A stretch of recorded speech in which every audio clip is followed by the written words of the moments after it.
আমরা এবার একটু কক্সবাজারে যাব। সেখানে আছেন সহকর্মী তৌফিকুল ইসলাম। তৌফিক, আপনি কক্সবাজারের তথ্য গতকালকেও জানিয়েছেন, আজকে একটু জানতে চাই এই আসন থেকে যারা বিজয়ী হয়েছেন তাদের আসলে ভোটের ব্যবধানটি আসলে কেমন, এবং বিজয়ী যারা হয়েছেন তাদের প্রতিক্রিয়াটা কি?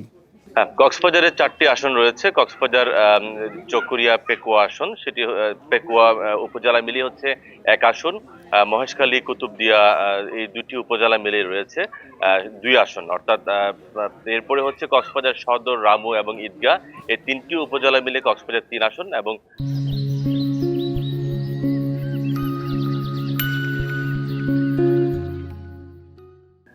যে মহেশখালী, দুঃখিত, উখিয়া এবং টেকনাফ মিলে কক্সবাজার 4 আসন। এই আসনে 4 আসন বিএনপি মনোনীত প্রার্থীরা জয়লাভ।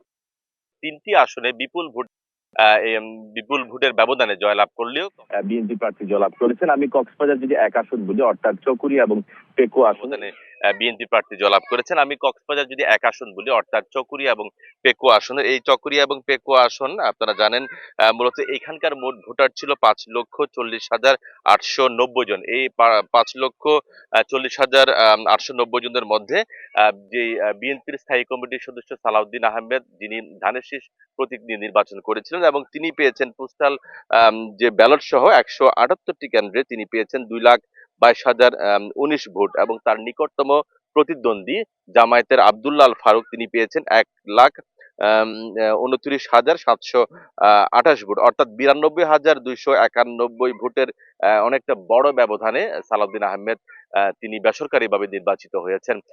এবং এরপরে যদি আমি বলি কক্সবাজারের যে মহেশখালী, কুতুবদিয়া, এই দুটি হচ্ছে বিচ্ছিন্ন দুটি দ্বীপ। এই দ্বীপের দুটি উপজেলা মিলেই এই আসনটি গঠন করা হয়েছে, এবং এই আসনে মোট ভোটার ছিল 3,87,851 জন। বিএনপি থেকে যে আলমগীর মোহাম্মদ মাহফুজুল্লাহ ফরিদ, তিনি এর আগেও সেই আসনের ধানের শীষ প্রতীক নির্বাচন করেছিলেন এবং সেখানে তিনি জয়লাভ করেছিলেন, এবং গতকালকে আমরা দেখেছি রাতে তাকে বেসরকারিভাবে ফল ঘোষণার পরেও এলাকায় পরিবেশ শান্ত আছে এবং সবাই সহাবস্থান পালন করছে। লিপু, আপনাকে অনেক ধন্যবাদ আমাদের সাথে যুক্ত হওয়ার জন্য।